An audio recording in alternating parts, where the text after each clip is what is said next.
Well, this is technically the 4th day that they've been out here. This is crazy. Just opening this part up. I know it's kind of goofy to look at right here, but there was a hemlock here, or a fir here. There was another hemlock. There was a cedar stump right there. You guys remember when I built that bench a couple years ago? That was that, and the cedar tree was right here. So I'm gonna leave those trees over there. I don't want to completely wipe everything out. It's just, it really doesn't look good to me. And I love these trees very much. I just want to get what's done.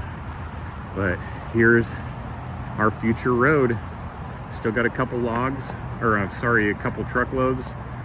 We have had two truckloads leave, which was pretty intense, watching him come down this road.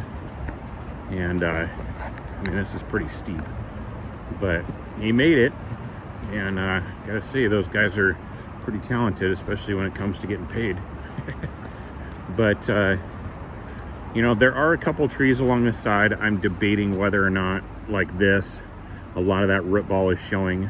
And you know, honestly, I mean, it's a big tree, and I don't want to take the chance of that thing. I mean, look at how much root is showing. I just don't want to take the chance of that thing coming down, because if it does, the road is down there, and that tree would come directly down and, you know, God forbid, hurt somebody. So also in forestry, Regina and I took a forestry class, and a lot of these trees, now the forest, I think the forest completely should be untouched. But what we learned about a healthy forest is when you start to get trees, it's actually good to go through and thin some of this out. The reason why it's good to do that is you start to eliminate trees that are within 10 feet apart, or within the 10 feet. So you take one of these trees out, and then that other tree thrives a lot better, a lot healthier. Their canopy has a chance to grow. You also have other ones, these smaller ones down at the bottom, that are not getting enough light, and they just kind of suffer down here. So we eliminate, let's say, 2 cedar. They're within 5 feet of each other, so we're going to take one of those cedar, and I'm going to leave that giant fir. You see these 2 down here. There's a giant spruce right there, and that's a cedar. Might just take the spruce, and there's a big spruce there. That's another problem with spruce, Sitka spruce, is that these trees are, you can see the limbs do not look healthy, and they're very heavy, and when they fall, it is very, very damaging, very damaging. So this is what we did today. You can see all those logs down there. That's all Sitka spruce. Now, when you come up this driveway initially, if you look at that main video that I made of the RV, it's coming up around this corner. RV right there, 44-foot toy hauler.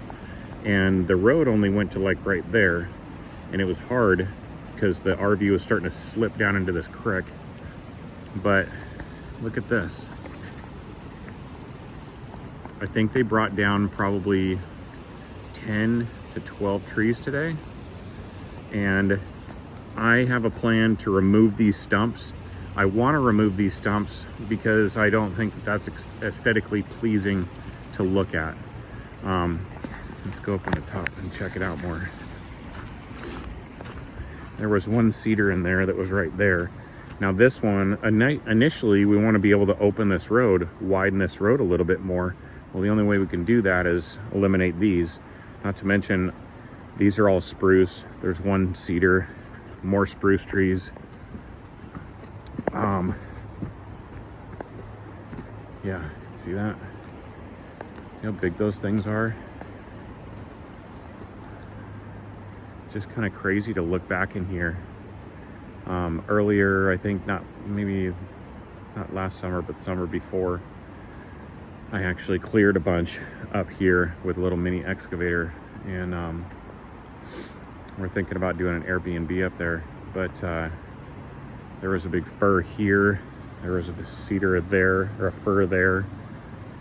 And yeah, to remove these stumps and kind of smooth this all out. I know it's kind of hard to see, but it drops down right there to bring that road around and smooth this all out. And then what we're gonna do is, after we pull all these stumps, I'm gonna go ahead here. Actually, let me do this. Wow, look at that. After I pull these stumps, I'm gonna replant, and I'm gonna replant cedar trees. Western red cedar.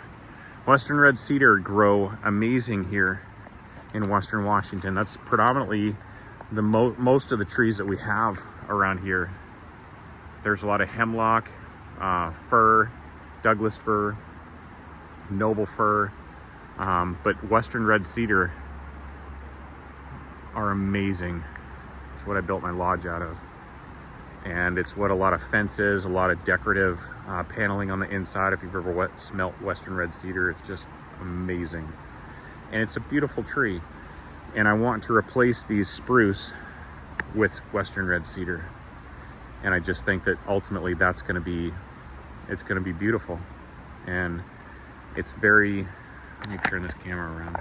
Ultimately, to come up here, especially after working all day, and see such a change, to see these trees come down, it hurts my heart a little bit. Even though they're spruce, and even though I would rather have cedar trees growing here than spruce, because I mean, you see these trees that, let's say for example, this one right here. See how big my hand is? Whoa. See how big that log is? That's crazy. I mean, I can go ahead and count the rings, but you know, it's over 100 years old, and that hurts my heart a little bit. It makes me sad, because these trees are our relation, just as much as, you know, you on the other side of this video are. You're my relation. We're all relation. We're all related in some way or form, and we share DNA with trees. I know that's, a lot of people are going to trip out on me on when it comes to that, but it's true. So it's kind of a bittersweet situation, and but we're going to look positive. We're moving forward on the property, and I'm very happy and I'm very excited about that. But I just wanted to drop a line real quick, let you guys know what was going on, what's been happening, and keep on watching, because we're going to get close to that, building a bridge here soon. This weekend I'm bringing in all the ecology blocks, and it's going to start happening. I'm pretty excited. These spruce right here, some of these 13-foot sections, I'm going to actually mill them. I'm going to actually go over to the logger. He has a mill, and we're going to mill up those logs into 4x6 or 4x8 foot boards, 13 feet long. And that's going to be the decking for the top of the bridge, kind of an old-timey, something that's going to fit way better in the forest, the old-timey kind of log bridge kind of thing. And but look out for that. That's going to be very soon. And anyhow, got nothing but love and blessings for y'all. And until next time, I'm Dusty. It's Fox Holler Homestead. Peace.